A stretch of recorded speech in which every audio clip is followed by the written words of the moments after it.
来看台中市动保处的网站，这2天雄雄寄出35只柴犬会当收容的资讯，拢是同一间柴犬专卖店的。有民众就质疑讲，这敢是互业者放杀？也毋过动保处解释讲是因为这间业者互查到真侪间违规，已经互废止许可，不准搁再生摊。也毋过业者嘛是搁再继续营业，所以才依法甲店里的柴犬拢掠来收容所。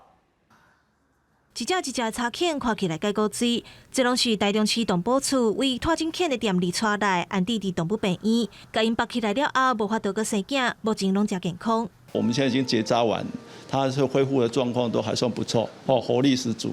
有民众伫网络发现台中市动保处的网站，这2天出现35只柴犬的收容公告，而且拢是为南屯区一间柴犬的专卖店来的。民众怀疑是业者挑工放杀的，不过业者发完网，讲家己饲的35只柴犬，20箱拢互动保处撵带走。我在店面里头有狗没有经变，然后在楼上有狗没有经变，然后我当场就打了，然后当场就做宠物登记，然后他们就说我不合格。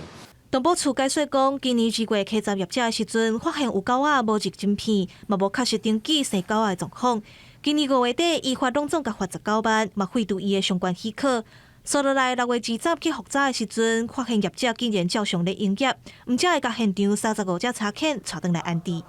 针对他所目前剩下的一个犬只进行那饲养环境的一个查核，当然我们也给他的多次的一个改善。 几乎是不顾他们的这个生活权益，